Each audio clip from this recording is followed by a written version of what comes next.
आज आपका टॉपिक है types of post office saving bank. आपको पहले इंट्रो बताया गया था पहली वीडियो में, और आपको ये भी बताया गया था कि पोस्ट ऑफिस मीन्स क्या होता है। आप इसमें हर बंदा इसको यूज़ कर सकता है, ये भी एक बैंक के ही समान होता है। तो इसमें भी एक क्या होता है, आप ये बैंक के ही जैसे बैंक में जो प्लानिंग की जाती है, योजनाएं चलाई जाती है, ऐसी ही योजनाएं मिलती जुलती योजनाएं पोस्ट ऑफिस जो सेविंग बैंक होता है उसमें भी होता है। और इसमें आप क्या करते हो, जो छोटी छोटी आप बचत करते हो आप इसमें जमा कर सकते हो। जैसे आपने कभी 100 रुपये जमा कर दिए, कभी 2000 जमा कर दिए, कभी 3000 जमा कर दिए, तो ये क्या होता है, ये इसमें जमा कर सकते हो आप पोस्ट ऑफिस में। और इसमें आप ये चालू खाता नहीं होता है, क्योंकि आपको आपके जो लॉन्ग जो ऑब्जेक्टिव हो सकते हैं, दीर्घकालीन जो उद्देश्य होते हैं, उसके ही अकॉर्डिंग आप इसको यूज़ कर सकते हो। इसमें बहुत से बेनिफिट्स होते हैं जिसके अकॉर्डिंग ये यूज़ किया जा सकता है, और बैंक से मिली जुली ये योजनाएं होती हैं। जो ये क्या करता है, जो आपका पोस्ट ऑफिस होता है वो धन को सुरक्षित रखता है। इसमें आपको पहले भी बताया था कि ये पहले गांव में था, बट अब ये शहर कस्बे में तो आपको 1 2 3 ज़रूर मिल जाएंगे पोस्ट ऑफिस। तो इसमें ही पोस्ट ऑफिस के टाइप्स हैं, types of post office saving bank, ये 2 टाइप्स के होते हैं। तो जो आपका फर्स्ट टाइप्स है वो है डाक बचत खाता, इसको बोलेंगे आप पोस्ट ऑफिस सेविंग अकाउंट। इसमें क्या होता है, इसमें कोई भी व्यक्ति डाकघर में कम से कम 5 रुपये जमा कराकर अपने नाम पर संयुक्त रूप से या नाबालिग के नाम पर संरक्षक के रूप में खाता खुलवा सकता है। इसमें यह है कि कोई भी व्यक्ति इसे 5 रुपये इसमें सबमिट कर सकता है और अपना खाता खुलवा सकता है। ये नहीं है कि नाबालिग इसमें खाता नहीं खोल सकता, नाबालिग भी खाता खोल सकता है, संरक्षक के रूप में वो भी अपना खाता खुलवा सकता है। जो डाकघर बचत बैंक में जो व्यक्ति अधिक से अधिक 25,000 रुपये या संयुक्त रूप से 50,000 रुपये तक जमा कर सकते हैं। इसमें क्या होता है, इसमें कोई भी जो व्यक्ति होता है वो डाकघर में व्यक्ति अधिक से अधिक 25,000 या संयुक्त में 50,000 रुपये तक वो जमा करा सकते हैं। बचत जो खाता होता है, खाते में सप्ताह में जब चाहे जितनी बार चाहे वो रुपए जमा करवा सकते हैं। मतलब वो हफ्ते में डेली भी 2 बार भी करा सकते हैं, 4 बार भी जमा करवा सकते हैं, परंतु सप्ताह में 2 बार से अधिक रुपए नहीं निकाल सकते। बचत की जो जमा राशि पर डाक ब्याज भी देता है, डाकघर ब्याज देता है। वर्तमान में ये दर 4 से 5% है, और इस बचत पर जो ब्याज मिलता है वही आय के मुक्त होता है। ये इस प्रकार के जो खाते होते हैं वो समय समय पर कई उपहार योजनाएं भी चलाई जाती है, कूपन भी दिए जाते हैं, और 5,000 रुपये से अधिक जमा राशि पर फ्री कूपन दिया जाता है, जिससे कि ढेरों सारे इनाम आप जीत सकते हैं। मतलब आप जो आपका जो ये सेविंग आपका ऑफिस आपका पोस्ट ऑफिस सेविंग अकाउंट होता है, आप ये इसे हफ्ते में भी इसमें मनी जमा कर सकते हो। जब चाहे आप जितनी भी चाहे आप इसमें मनी सबमिट कर सकते हो डाकघर बचत खाते में। और आप इसमें क्या कर सकते हो, बट आप जब पैसे निकालोगे तो हफ्ते में आप इसमें 2 बार से अधिक पैसे नहीं निकाल सकते। और जो डाकघर होता है वो आप जो सेविंग करते हो पैसे की, उस पर वो ब्याज भी देता है, 4 से 5% तक का वो ब्याज भी देता है, और आय मुक्त भी होता है, वो मुक्त भी रहता है। और वो जो ये खाता होता है वो टाइम पर क्या करता है, समय समय पर गिफ्ट जो योजनाएं चलाई जाती है वो भी इसमें यूज़ की जाती है, और उसमें कूपन भी दिए जाते हैं। यदि कोई व्यक्ति है वो 5,000 रुपये से अधिक जमा राशि कर रहा है तो उसको एक फ्री कूपन दिया जाता है, जिसमें कि वो उसको बहुत सारे इनाम या बहुत सारे गिफ्ट मिल जाते हैं। देन जो नेक्स्ट आता है सेकंड जो टाइप्स है वो है आपका डाक समय अवधि जमा योजना।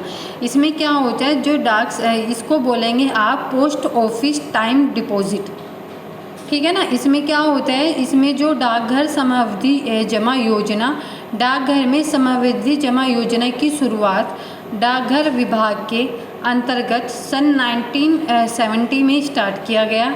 यह योजना बैंक की मियादी जमा योजना से मिलती जुलती है। यह योजना 4 प्रकार की होती है, 1 वर्षीय जमा खाता, 2 वर्षीय जमा खाता, 3 वर्षीय जमा खाता और 5 वर्षीय जमा खाता। ये जो खाता ठीक है ना, इसमें जो आपकी डाकघर सामग्री जमा योजना होती है, इसकी जो योजना होती है इसकी शुरुआत तो आपको 1970 में की गई थी, बट जो ये योजना होती है मियादी जमा योजना से काफ़ी मिलती जुलती है, क्योंकि इस योजना में आप ये 4 टाइप्स की होती है, वर्षीय, 1 वर्षीय, 2 वर्षीय, 3 वर्षीय और आपकी 5 वर्षीय योजनाएं। इसके अंतर्गत जैसे कि आपका फर्स्ट है, व्यक्ति स्वयं का नाम अथवा किसी के साथ मिलकर संयुक्त रूप से खाता भी खोल सकता है। नाबालिग एवं मानसिक रूप से अस्वस्थ व्यक्ति का भी खाता खोला जा सकता है, परंतु उन खातों को खोलने के लिए अभिभावक या संरक्षक का होना अनिवार्य है। इसमें क्या होता है, इसमें व्यक्ति अपने आप भी स्वयं जाके खाता ओपन करा सकता है, किसी के साथ जॉइंट खाता बोलते हो आप, वो भी ओपन करा सकते हैं। देन कोई व्यक्ति मानसिक रूप से स्वस्थ नहीं है, वो उसका भी खाता खुल जाता है, बट वो रिस्पॉन्सिबिलिटी या अभिभावक या कोई भी और संरक्षक हो सकता है, उसके थ्रू ये खाता खोला जा सकता है। सेकंड में आता है, इस योजना में व्यक्ति न्यूनतम 50 रुपये या उसके गुणांक को एक निश्चित अवधि 1 वर्ष में से 5 वर्ष तक, 1 वर्ष से लेके 5 वर्ष तक के लिए जमा करवाकर खाता खुलवा सकता है। अधिकतम राशि की कोई सीमा नहीं है। इसमें क्या होता है कि इसमें कोई भी व्यक्ति उसकी न्यूनतम जो होते हैं वो 50 रुपये से सबमिट करके उसका गुणांक वो 10,000, 20,000, 5,000 या उसकी एक निश्चित अवधि होती है, वो 1 वर्ष से लेके 5 वर्ष तक उसको जमा करवा सकता है। और फिर जो अधिकतम राशि होती है उसकी कोई सीमा नहीं होती है, वो कितनी भी करा सकता है। देन जो थर्ड पॉइंट आएगा वो देश की जो आर्थिक नीतियाँ होती हैं उनके परिवर्तन के जो कारण ब्याज में जो दर में परिवर्तन होता है। वर्तमान जो ब्याज दर अत्यधिक कम है, 6.5 से लेकर 7.5% तक ही रहता है। इसमें क्या होता है, जो देश की जो आर्थिक नीतियाँ होती है उसमें जो चेंजेस आने के कारण जो ब्याज दर में परिवर्तन आता है, और जो वर्तमान जो ब्याज दर होता है वो अत्यधिक कम होता है, 6.5 से लेकर 7.5 तक भी रहता है। देन फिर नेक्स्ट इसमें ये भी होता है, जो ब्याज का भुगतान होता है वो प्रति वर्ष किया जाता है, परंतु जब ब्याज की गणना कैलकुलेशन बोलते हैं आप जिसको, हर 6 माह में आवश्यक रूप से की जाती है। 1 वर्ष में अधिक अवधि पर ये जमा खाते को चाहे तो खातादार 1 वर्ष में अवधि पूरा होने के बाद इसको बंद करवा सकता है, परंतु इस स्थिति में ब्याज जो दर होता है वो निश्चित दर पर 1.1 से 2% कम मिलता है। मतलब जो उसका ब्याज होता है वो कम हो जाता है। वो 1 ईयर में बंद कराता है या 2 ईयर्स में कराता है, वो खाते जो जिसके अकाउंट होता है उस पर डिपेंड करता है।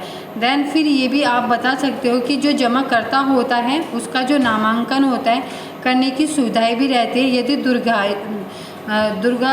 दुर्भाग्यवश जमाकर्ता की मृत्यु हो जाती है तो समस्त जो जमा राशि में होती है, ब्याज जो सहित होती है, वो अवधि पूर्ण होने पर नामांकित व्यक्ति को मिल जाती है। क्या होता है, कुछ अकाउंट जब आप अकाउंट ओपन करते हो तो एक व्यक्ति और नॉमिनी होता है आपको, जिसको आप नॉमिनी बोलते हो, कि कोई भी जब आप अपना अकाउंट खुलाते हो तो एक नॉमिनी व्यक्ति होता है। यदि आकस्मिक आपकी कोई भी दुर्घटना हो जाती है, अकाउंट का जो खातेदार का जो व्यक्ति होता है, तो उसकी जो भी लिमिटेशन होती है खाते वाली, उस लिमिटेशन के कंप्लीट होने पर वो जो नॉमिनी अकाउंट में होता है उसको वो मिल जाती है धनराशि पूरी की पूरी। जब उसकी अवधि पूर्ण होने पर उसको वो मिल जाती है। देन नेक्स्ट आता है खाते का, जो आप ये भी बता सकते हो, खाते का जो हस्ताक्षरण होता है वो आसानी से जो पोस्ट ऑफिस होता है उसके दूसरे पोस्ट ऑफिस में भी किया जा सकता है, परंतु शर्त ये होती है कि उस डाकघर में यह योजना चालू होनी चाहिए। मीन्स ये है कि आपको अपना जो अकाउंट होता है वो आपको ट्रांसफ़र कराना होता है, तो उसके लिए आप एक जो पोस्ट ऑफिस होता है आप दूसरे पोस्ट ऑफिस में भी जा सकते हो, बट उसकी एक जो उसकी नियम होते हैं, जो उसकी शर्तें होती हैं वो होती हैं कि जो आपकी जो आपकी योजना इस पोस्ट ऑफिस में थी वही योजना या प्लानिंग आपकी सेकंड पोस्ट ऑफिस में भी होनी चाहिए। उसके ही थ्रू आप अपना जो होता है खाता उसको चालू, जो योजना होनी चाहिए उसके थ्रू ही आपका खाता चालू हो जाता है। देन जो वर्ष सन 2000 तक इस खाते में प्रति ब्याज 10,000 रुपये तक आयकर मुक्त रहता है, परंतु अब इस व्यापक में परिवर्तन हुआ है। बट जब सन 2000 तक इसमें क्या हुआ था, इस खाते से जो प्राप्त जो पेमेंट जो प्राप्त जो ब्याज होता था 10,000 रुपये तक का, वो टैक्स मुक्त होता था और उस टैक्स मुक्त जो इनकम टैक्स मुक्ति रहती थी। बट जब अब इसमें क्या हुआ, अब इसमें थोड़े चेंजेस आ गए हैं। उसके ही अकॉर्डिंग आपकी जो पोस्ट ऑफिस टाइम डिपॉजिट है, अब उसके ही अकॉर्डिंग उसे चेंजेस लाने होते हैं। तो इससे क्या होता है, आपके जो टाइप्स होते हैं वो कंप्लीट हो जाते हैं आपके।